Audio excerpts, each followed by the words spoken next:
देखो तो अपना क्लास 9 10 या जो भी फिजिक्स का चैप्टर है, उसमें जो सबसे इम्पोर्टेंट और जो बेसिक चीज़ है वो होता है यूनिट्स। क्योंकि हम लोग जब भी फिजिक्स के बारे में स्टडी करते हैं तो हमको बहुत सारे ऐसे फिजिकल क्वांटिटी आते हैं जिनको हमको हमको करना पड़ता है मेजर। और उनका बिना यूनिट का उनका कोई अस्तित्व नहीं होता है। जैसे मान लें कि हम तेरे से बोले कि मेरा मास 50 है। अब मेरा मास 50 है, अब वो 50 kg है कि 50 ग्राम है। तो मैं बोल रहा था कि फिजिक्स में तुमको यूनिट सबसे बेसिक और सबसे इम्पोर्टेंट चीज होता है। बिना यूनिट्स का मेरा कोई भी चीज का मतलब नहीं बनता है। तो उसके लिए जो तुमको बेसिक यूनिट्स आपको जो जानने हैं इस पूरे सिलेबस में फिजिक्स में, वो मैं यहाँ पे कुछ लिखता हूँ। जैसे मान लो, अच्छा ये जो अपने यूनिट्स होते हैं, ये होते हैं फंडामेंटल यूनिट्स और होते हैं आपके डिराइव्ड यूनिट्स। फंडामेंटल का मतलब ये होता है कि वो अपने आप से पैदा हुए हैं, वो कहीं से डिराइव नहीं हुए हैं। वो सबसे पहले वो आए थे और वहां से बाकी सारे यूनिट्स को हमने बनाया है। तो फंडामेंटल में अपने 7 आते हैं यूनिट्स। उसमें तुम्हारा एक आता है मास का, जो अपना होता है केजी। सेकेंड आता है तुम्हारा लेंथ या डिस्टेंस का, जिसका होता है यूनिट मीटर। ये हमने सिंबल लिखा है मीटर। थर्ड जो तुम्हारा आता है वो आता है टाइम का, जिसका फंडामेंटल यूनिट हम लिखते हैं सेकेंड। नंबर फोर्थ में आता है तुम्हारा टेम्परेचर का, जिसको हम लिखते हैं केल्विन में। नंबर 5 में तुम्हारा आता है एक quantity of matter. Quantity of matter हम जिसको मोल में करते हैं मेजर, यूनिट उसका होता है मोल। ये तुम्हारा आएगा मेनली केमिस्ट्री में। नंबर 6 जो होता है वो तुम्हारा होता है लाइट का इंटेंसिटी का,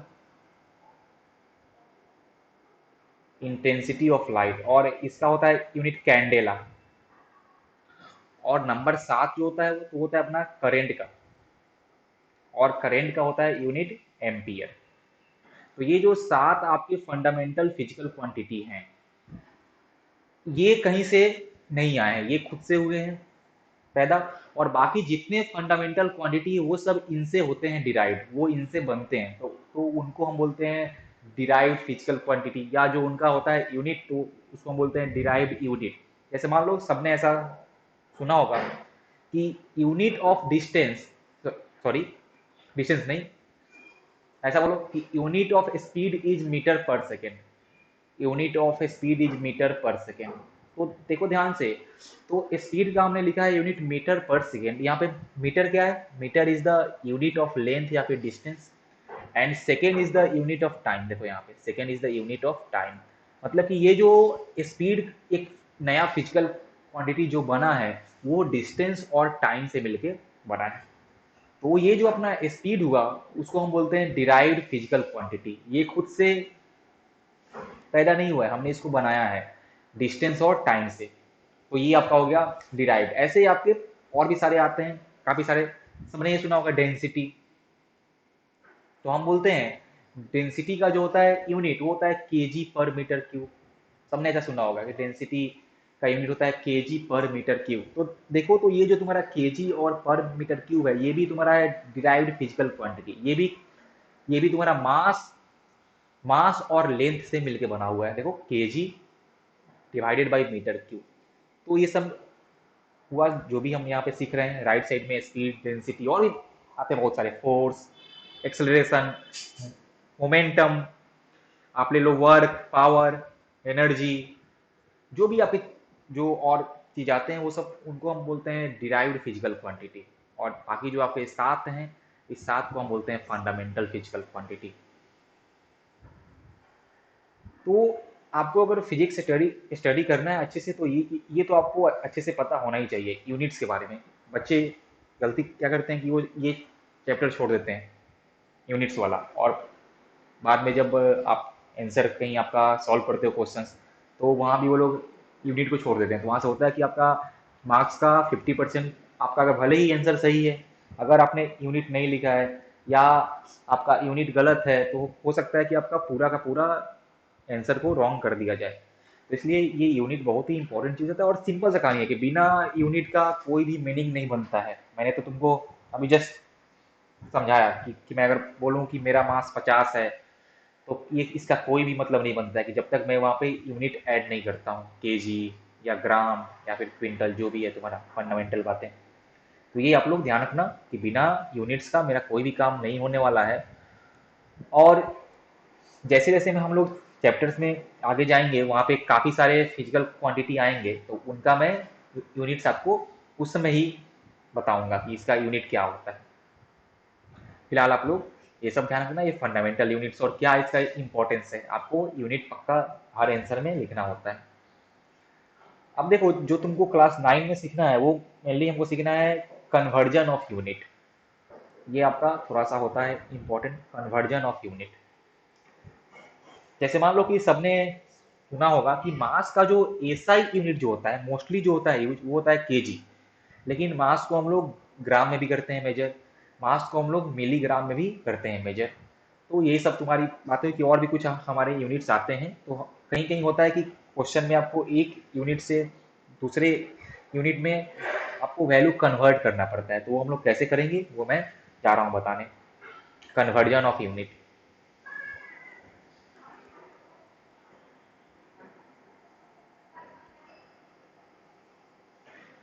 सबसे पहले मैं लेता हूँ मास के लिए कि मास का यूनिट हम लोग कैसे करते हैं कन्वर्ट। सुनो देखो ध्यान से, तो जो बेसिक ही सब फंडामेंटल होता है यूनिट वो होता है केजी। मतलब कि मोस्टली हम लोग जब भी क्वेश्चन सॉल्व करेंगे तो हम लोग यूनिट ऑफ मास लेंगे केजी में। लेकिन होता क्या है कि कहीं कहीं आपको क्वेश्चन में मास दिया रहता है ग्राम में, तो हमको मास दिया है ग्राम में तो हमको उसको केजी में चेंज करना पड़ेगा। अब सुनो कैसे करेंगे, आप लोग ध्यान देना कि 1 kg is equal to 1000 gram. 1 kg is equal to 1000 gram, या इसको आप 1 kg इज इक्वल टू 10⁻³ भी लिख सकते हो। देखो ध्यान से, सिंपल सी कहानी है कि अगर मेरे को मास दिया है केजी में और हमको उसको ग्राम में चेंज करना है तो हम उसमें 1000 से मल्टीप्लाई करेंगे। केजी वाले मास में हम 1000 से करेंगे मल्टीप्लाई तो हमको मिलता है मास इन ग्राम। और देखो यहाँ पे हम लोग सिंपली बोल सकते हैं कि अगर मेरे को ग्राम से करना हो केजी में तो 1 ग्राम इज इक्वल टू हम लिख सकते हैं 1/1000 kg। और हम बोल सकते हैं कि 1 ग्राम इज इक्वल टू 10⁻³ इसका मतलब ये हुआ कि जब आपको मास दिया रहा है केजी में और चेंज करना हो ग्राम में तो 1000 से मल्टीप्लाई करना, जब आपको मास दिया हो ग्राम में चेंज करना हो केजी में तो आप उसमें 1000 से डिवाइड करना। सिंपल सी कहानी है, आप लोग इसको लिख भी सकते हो। और कुछ भी डाउट हो तो मेरे से पूछना। तो ये अपना सिंपल बेसिक कहानी है कि हमको मास का यूनिट हम कैसे चेंज करते हैं। मास का और भी कुछ होता है आपका यूनिट्स, लेकिन मेनली हमको ग्राम और केजी वाला टर्म ही यूज करना होता है। देखो और क्या होता है इसका फंडामेंटल यूनिट्स, और इसका होता है मिलीग्राम। आपने ये भी सुना होगा मिलीग्राम। तो 1 मिलीग्राम इज इक्वल टू 1000 ग्राम। देखो 1 kg, सॉरी सॉरी से एक मिनट यहाँ पे थोड़ा सा मिस्टेक हो गया। एक्चुअल में 1 ग्राम, 1 ग्राम का वैल्यू होता है 1 gram is equal to 1000 milligram. देखो 1 kg is 1000 gram, 1 gram is 1000 milligram. मतलब कि सबसे जो लार्ज यूनिट हमने जो अभी तक सीखा है उसमें वो आपका है केजी, उसके बाद है ग्राम, और उससे भी छोटा है आपका milligram. 1 kg equal to 1000 gram and 1 gram equal to 1000 milligram. और हम जस्ट सीखे हैं क्या कि 1 kg is equal to 1000 gram and 1 gram equal to 1000 milligram. मतलब कि हम लोग इसको लिख सकते हैं कि 1000 × 1000 मिलीग्राम। देखो इधर इसको मैंने चेंज किया है, पार्ट वाइज स्टेप वाइज इसको मैंने चेंज किया। तो अब आप यहाँ से लिख सकते हो कि 1 kg इज इक्वल टू 10⁻³ और 10⁻6 मिलीग्राम। देखिए 1 kg is equal to 10⁻³ gram या फिर 10⁻6 milligram, and 1 gram is equal to 1000 milligram, या फिर आप बोल सकते हैं इसको 10⁻³ मिलीग्राम। ये आपका कहानी हुआ। ये सब आपका हुआ बेसिक कहानी, कैसे मेरे को यूनिट्स को कन्वर्ट करना है। और ये हमने सीखा है फॉर मास, और भी आपके बहुत सारे लेंथ आएंगे, टाइम आएंगे, तो हम लोग सीखेंगे कैसे करते हैं उनको। फिलहाल आप इसको ध्यान रखना। चलो नेक्स्ट हम और कुछ करते हैं। आपने ये भी ऐसा सुना होगा क्विंटल। एक 1 क्विंटल तो वो आपका होता है 100 kg, या आपका होता है large unit of mass 1 quintal, उसको हम बोलते हैं 100 kg। इसमें कोई खास बात नहीं है, सबको ये सब बेसिक आइडिया होगा ही मेरे ख्याल से।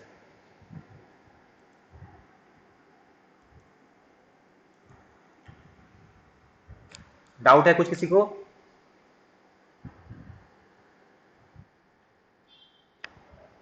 वो तेरे को रे स्पाइडरमैन। ओके, नाम क्या है तेरा? अच्छा अच्छा, रुको, ठीक। इसका जो फंडामेंटल होता है यूनिट, मतलब मोस्टली जो हम लोग क्वेश्चन में यूज करेंगे, तो उसको हम बोलते हैं एसआई यूनिट। वो आपका होता है मीटर। लेंथ को हम लोग मेनली जहां भी क्वेश्चन आएगा वहां पे हम लोग मीटर में यूज करते हैं। लेकिन फिर से क्या होता है कि आपको क्वेश्चन में कहीं कहीं आपको लेंथ या डिस्टेंस मीटर में नहीं दिया रहता है, तो हमको उसको चेंज करना पड़ेगा। सिंपल सी कहानी है, यहाँ भी कोई खास बात नहीं है। देखो हम लोग करते हैं स्टेप वाइज। तो 1 metre is equal to 100 centimetre, या फिर आप बोल सकते हो equal to 10⁻² centimetre. 1 metre is equal to 100 centimetre is equal to 10⁻² centimetre. Very good. और सबने ये भी सुना होगा या देखा होगा कि 1 centimetre is equal to 10 millimetre. जो आपके पास घर में स्केल होता है मेनली, वहां पे आपका जो सबसे छोटा होता है डिवीजन, वो होता है 1 मिलीमीटर का।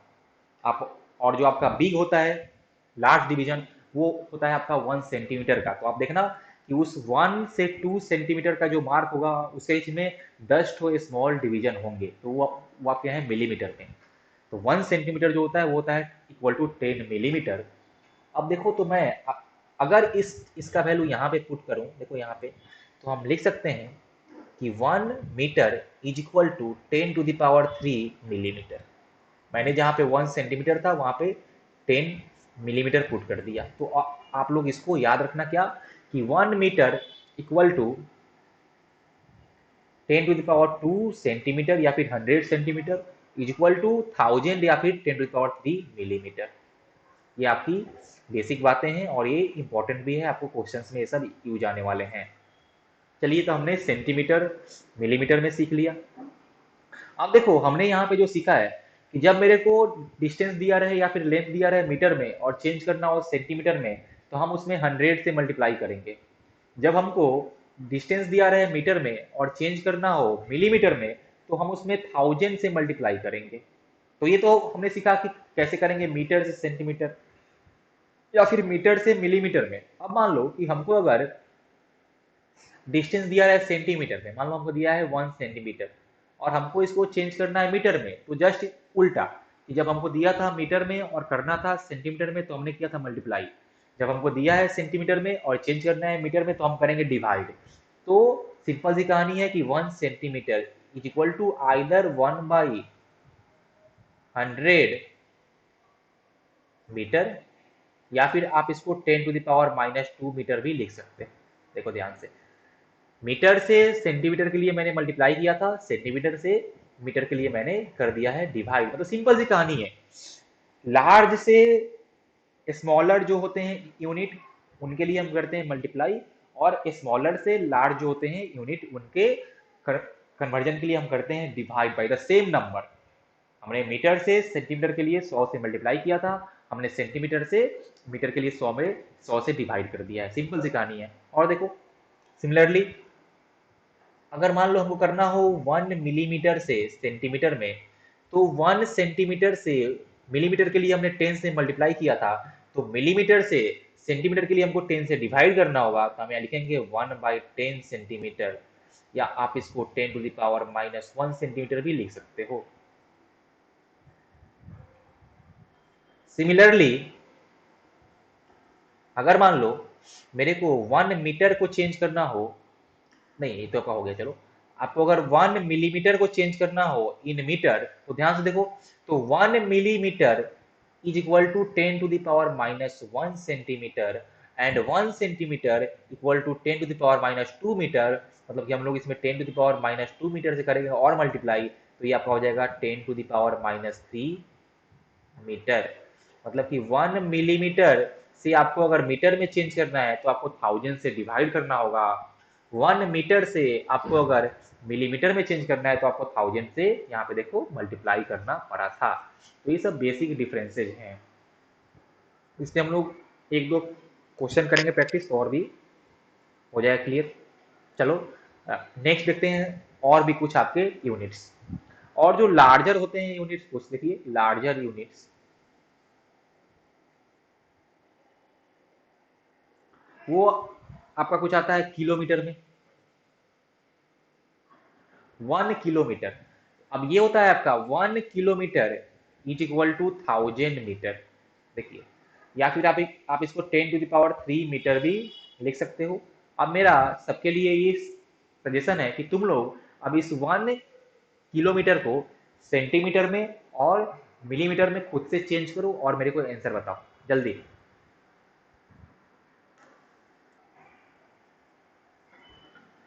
1 kilometre is equal to 10⁻³ metre, and 1 metre equal to 10⁻² centimetre. तो मैंने इसमें कर दिया मल्टीप्लाई, 10⁻² सेंटीमीटर होगा आपका, सेंटीमीटर हो जाएगा 10⁵ centimetre. Similarly 1 centimetre equal to 10 millimetre, तो मैंने इसको कर दिया मिलीमीटर में, या हो जाएगा 10⁶ मिलीमीटर। तो ये अपना आंसर हो गया।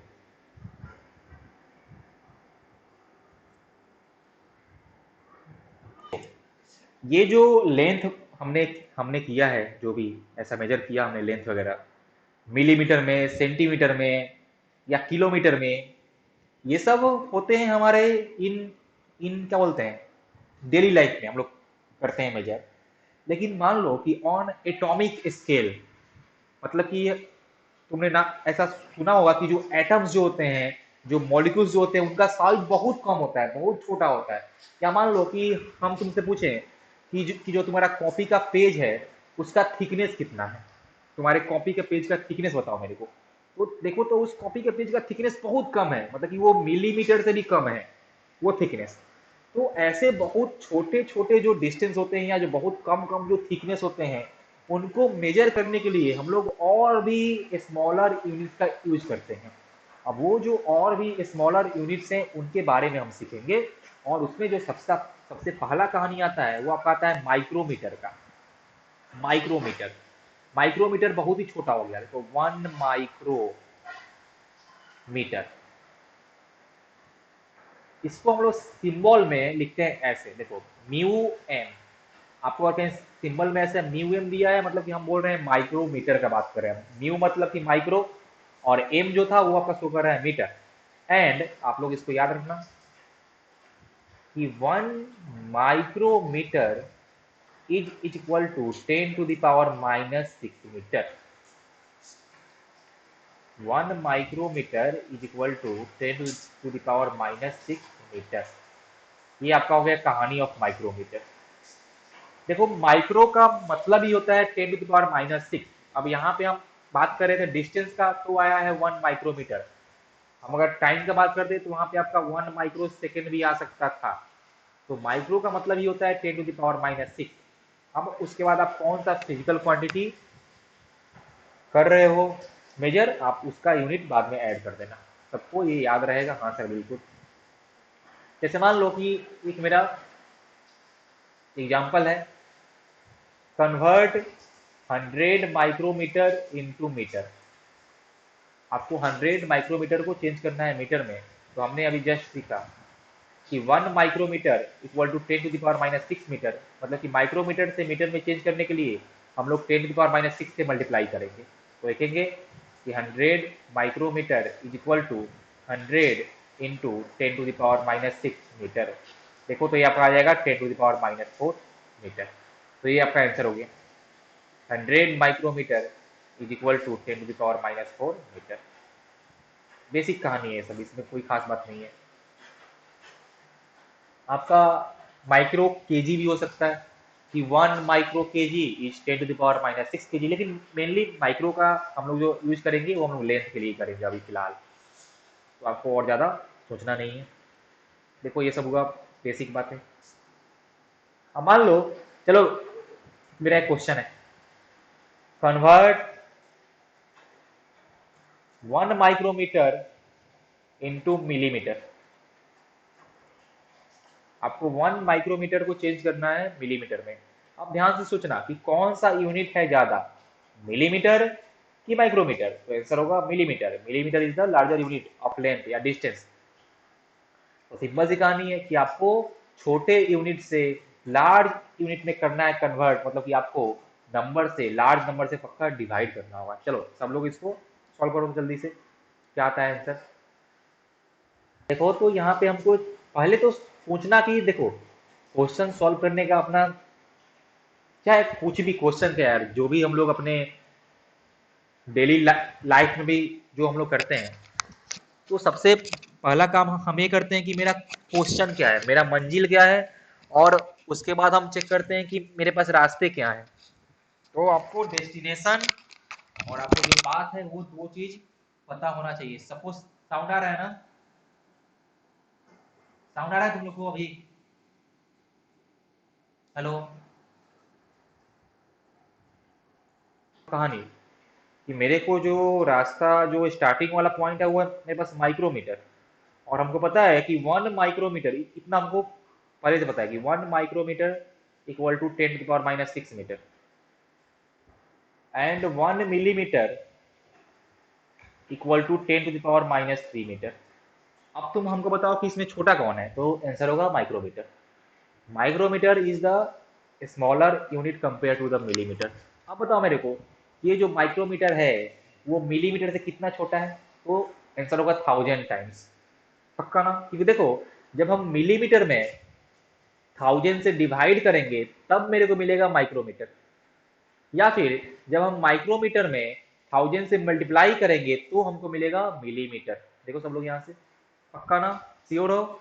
मतलब कि माइक्रोमीटर सिंपल लिखेंगे यहाँ पे हम लोग कि 1 millimetre is equal to 1000 micrometre, या फिर और 1 माइक्रोमीटर इक्वल टू 10⁻⁻3 मिलीमीटर। ये हुई तुम्हारी कहानी। हम लोग ऐसे करेंगे चेंज कि कौन सा लार्ज है और कितने टाइम्स है, फिर आपको ऐसे सोचना पड़ता है। सिंपल सी कहानी है। तो देखो यहाँ पे हमको करना था चेंज माइक्रोमीटर टू मिलीमीटर, तो माइक्रोमीटर से मिलीमीटर में चेंज करने के लिए हम लोग 1000 से डिवाइड करेंगे या फिर 10⁻⁻3 से मल्टीप्लाई करेंगे, तो मेरा आंसर जो होगा वो होगा 1 micrometre is equal to 10⁻⁻3 metre, sorry -3 millimetre, या फिर 1/1000 मिलीमीटर भी आप इसको लिख सकते हो, या आप इसको चाहो तो 0.001 मिलीमीटर भी लिख सकते हो। आपको जो अच्छा लगे, हमने आपको हर एक फॉर्म में बता दिया। देखो तो ऐसे हम लोग चेंज करते हैं यूनिट। बोलो सब लोग ठीक है? नैनोमीटर, देखो इसको हम लिखते हैं स्मॉल एन और स्मॉल एम से पढ़ते हैं इसको नैनोमीटर।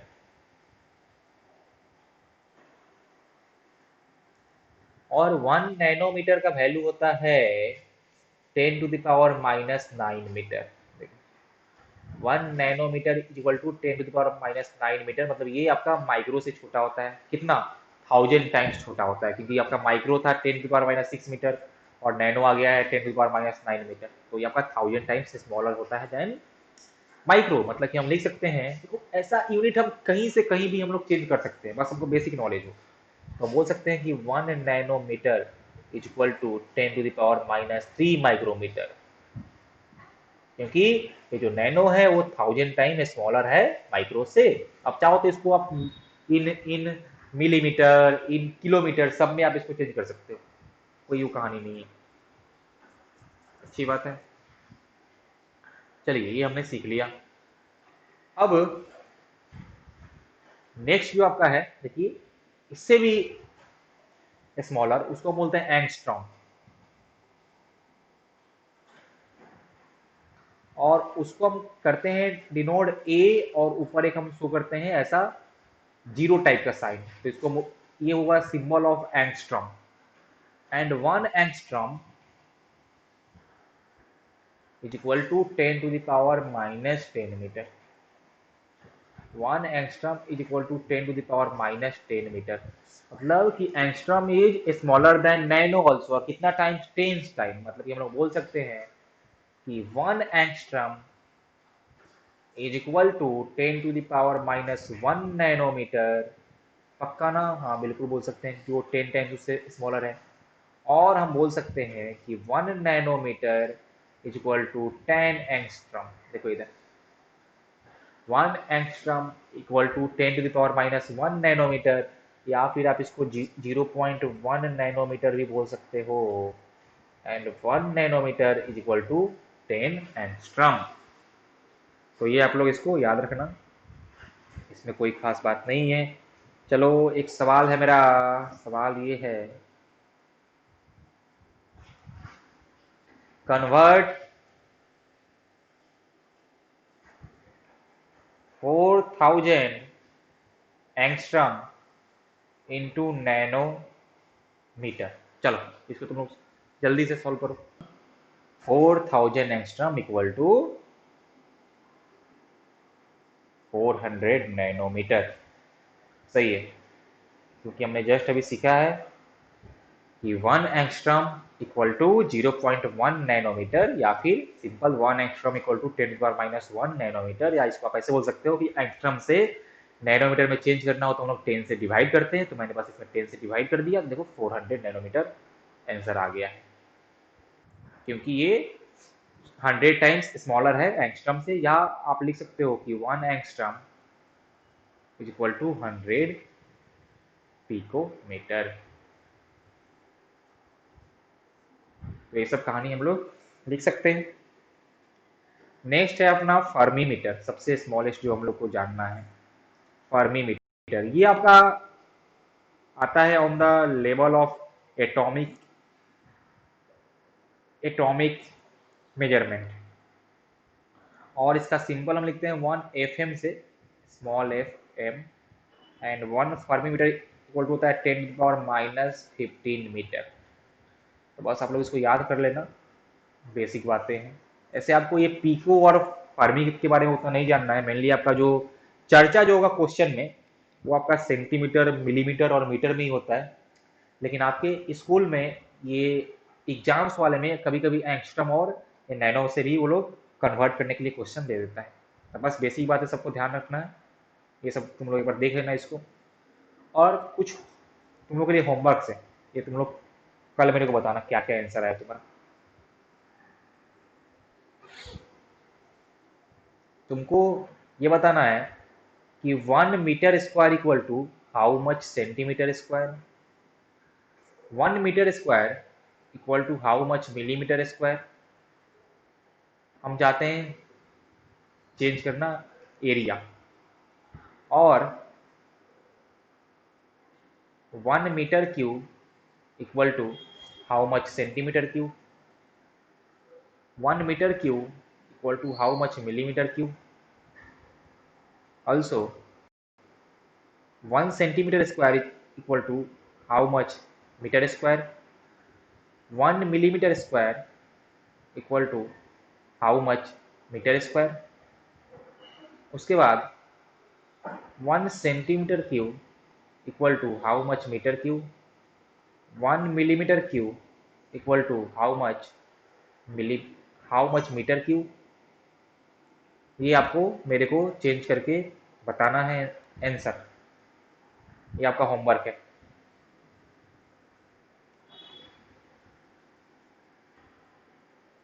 चलो